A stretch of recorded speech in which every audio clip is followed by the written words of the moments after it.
to another episode of the Estrada Vega. We got business funding, but also today I have a special guest that I wanted to bring to you because this is something that is going on around the world, and I know it personally because I went to school. I have a doctor in the house, and I'm going to tell you why I have a doctor in the house. His name is Mr. Charles Potter. He is best known as a fine A doc.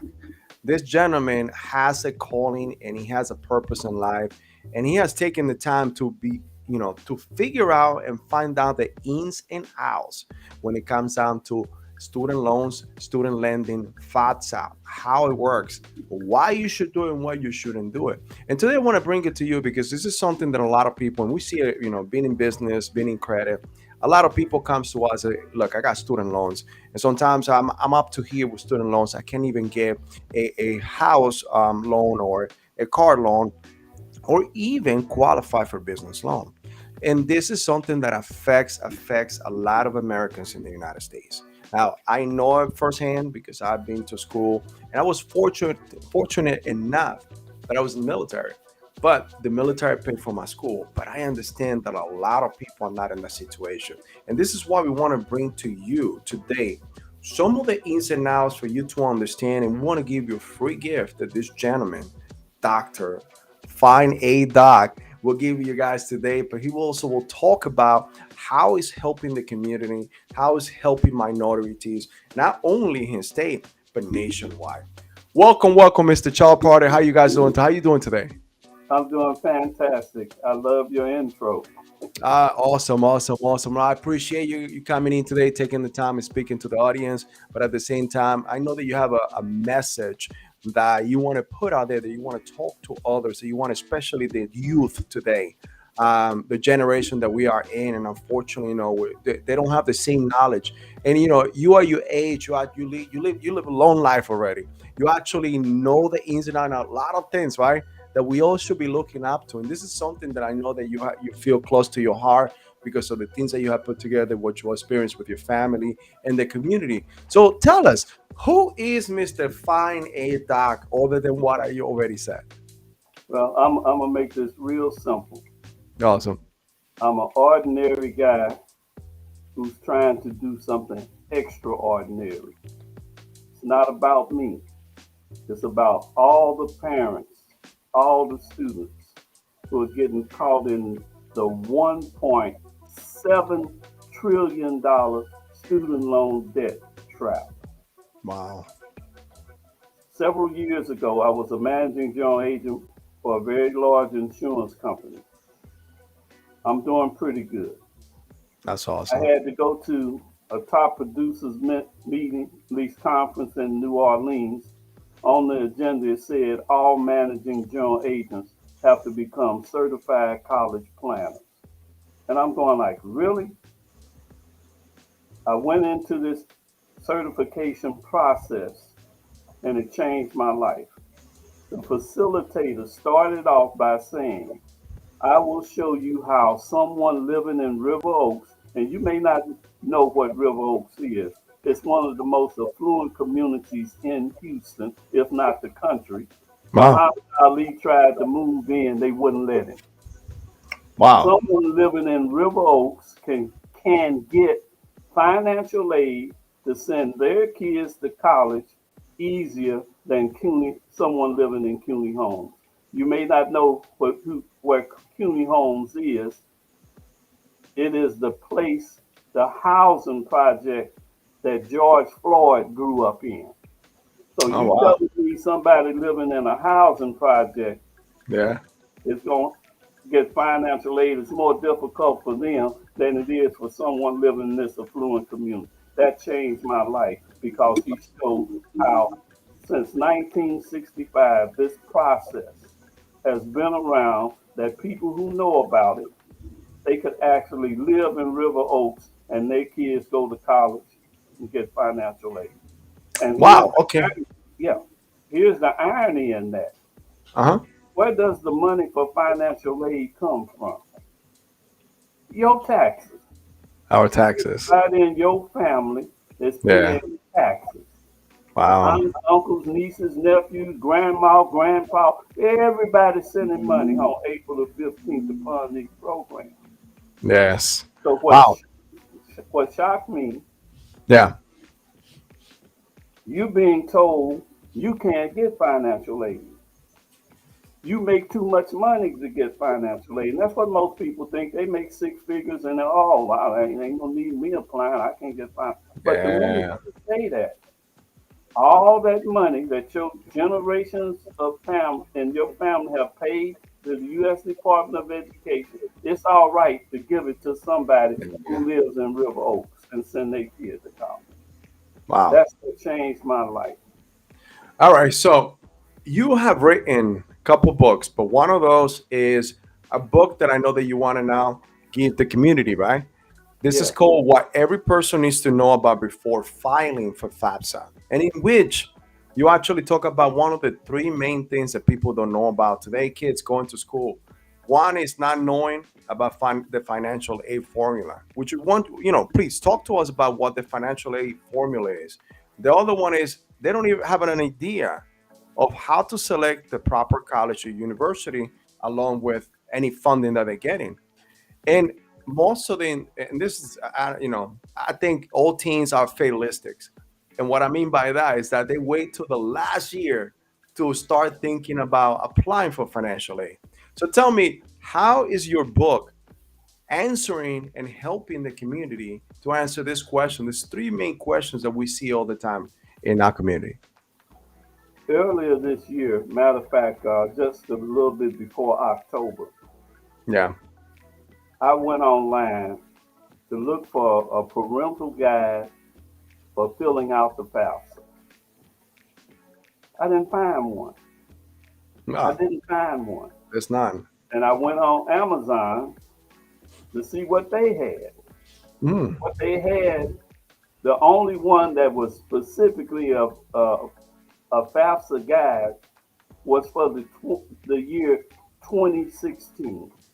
wow. Totally obsolete. And I kept saying, what can I? And then this came on to me because the buzzword now is hack. The hack for this, the hack for that. And then I said, wait a minute.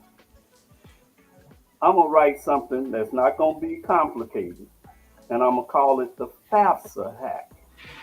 And it's on Amazon right now, the FAFSA hack. So Wow. So, you send me your email. I get your email before December 25th. I'm going to send you the FAFSA hack. okay, I'm guys. So you guys heard that. Mr. Fine A Doc will give you the book that is in Amazon right now. It's called the FAFSA Hack, right? FAFSA Hack. Yes. Got it. So Now, at let me the end tell of you what this live, we're gonna give you how to get in contact with Mr. Job Herder, and you will be able to actually get the book for free. Christmas gift right there.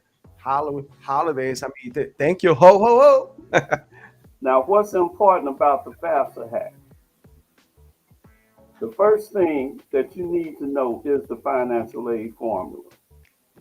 Right here in Texas now, they require students fill out the FAFSA before they graduate from high school. They actually fill Mm, out the FAFSA in the classroom. Don't know the first thing about the formula. Not yeah. only that, where are the parents? The parents not sitting in the classroom with their kids, but the parents don't Wow. know anything about the formula. Here's the formula. Very simple. Cost of attendance minus expected family contribution equals financial need. Cost of attendance Wow. determined by the school you choose minus your expected family contribution. Most people don't even know what that is, and that's determined when you fill out the FAFSA Yeah. equals financial need. So at a so-called application that you Mhm. filling out and you have the mindset of filling out an application is really a form for demonstrating need. Here's how it works. Let's just say you chose a school that costs $10,000. Yeah. Your expected family contribution was $10,000. How much need did you demonstrate? Zero. And you Mm. go, oh my goodness. I can't get financial aid. Not true. Had Wow. you chose a school that cost $60,000, you just demonstrated a need for $50,000. Mm. And just to show you, this is not about people who dumb, don't know what they doing. Obama graduated from Harvard. And when he graduated, he had a ton of student loan debt. But there are people in his graduating class who weren't as skilled as he. They didn't pay anything. What did Wow. they know that Obama didn't know? So it's not about how smart you are. And this is Yeah. not about occupations, low income, and all. Forget all of that. Finally, the student loan trap does not care and it does not discriminate. You either know what you're doing or you don't.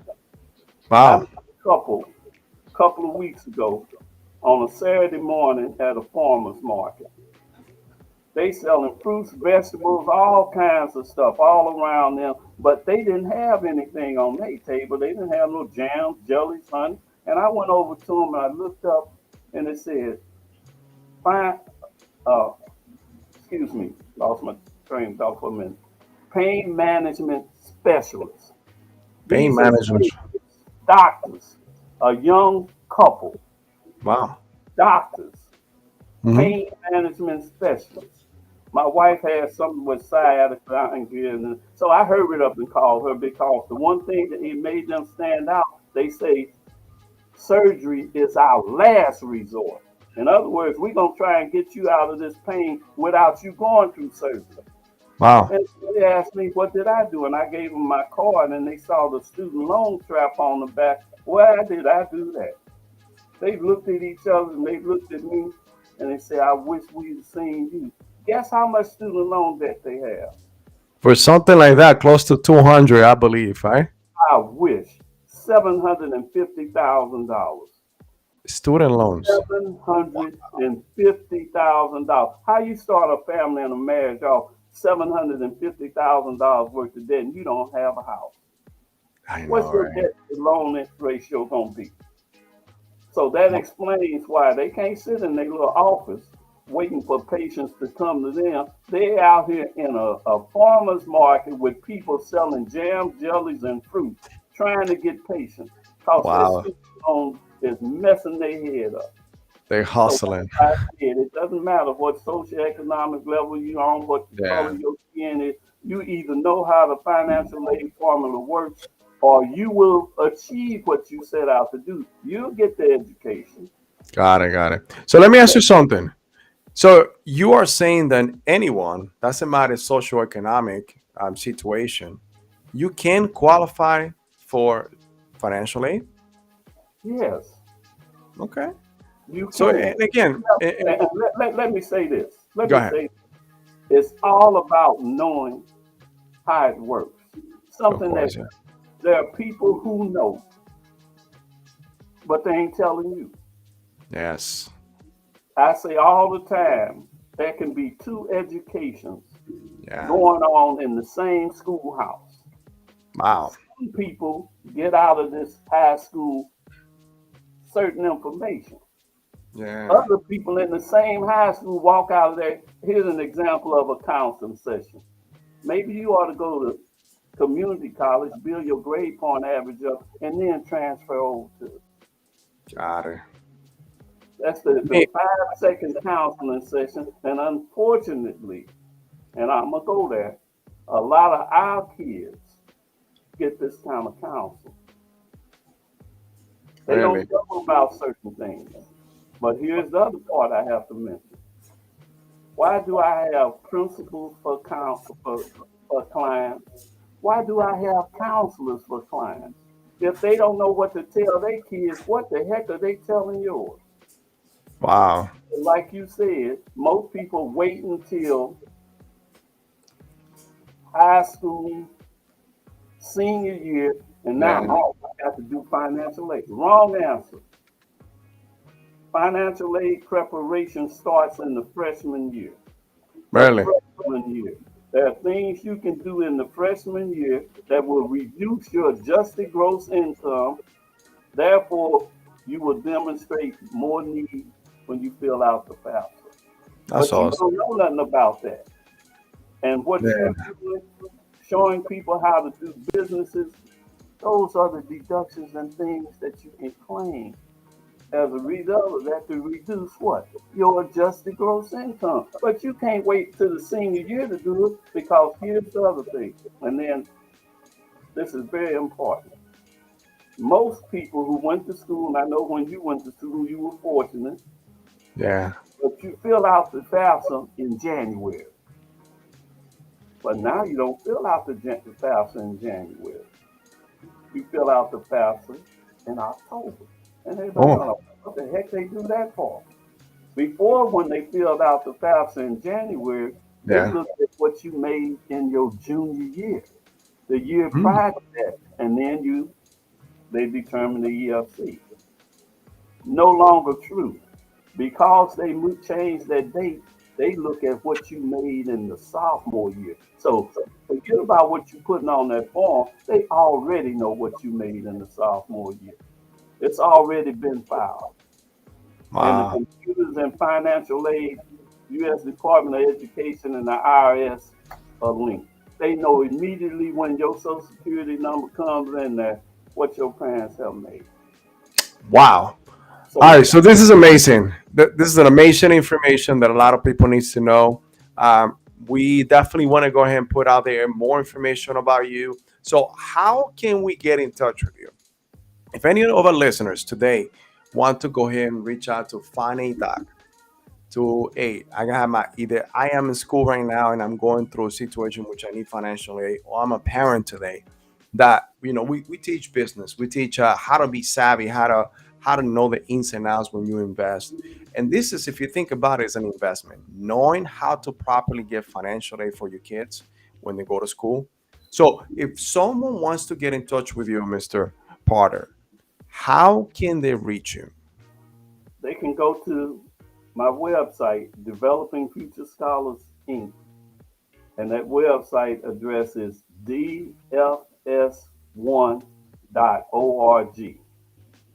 DFS, the number one, .org. Got it. They can email me at finaidoc, FINAIDOC, at dfs1.org, or they can call 713 446 0723, and you will get me. But like I said, I get that email before Christmas, you're going to get the FAFSA hat. And I'll make this mention this to you. When you go on my website, you're going to see Developing Future Scholars 12 Steps to College Success. The FAFSA hack is only step number 3. Wow. Okay. And you ask, when do you start? Our program starts in the 4th grade. And it's not a kids program. It's a parental empowerment program. We're going to teach you, the parent, what you need to do so that you can make sure all the people down the line are doing what they're supposed to do. And whatever they can't do, you're going to be able to do it. Nice, That's nice, my nice. mission. So everybody, just so you remember, is FS, what is it? DFS. David Frank Sam. So DSF1.org. So that's developingfuturescholars.org.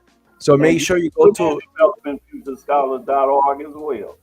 Okay, you got it. You got it. So you can also go ahead and reach out to him by finadoc at dsf1.org. Guys, thank you for your time. Thank you for being here today, Mr. Potter. Thank you for taking the time and actually speaking to our audience. And definitely, well, I commend you for what you're doing, helping the community, helping the minorities too, as well, the Black, Hispanic community, because I know this is something that myself too, coming from a Hispanic family, something we don't know nothing about. This is something that is not taught in our communities, our cultures. But you're doing something great that should be commended. So thank you for your time. Okay, You're quite welcome. I look forward to meeting you again soon. awesome. Bye. Hey guys, thank you for tuning in. We'll see you in the next.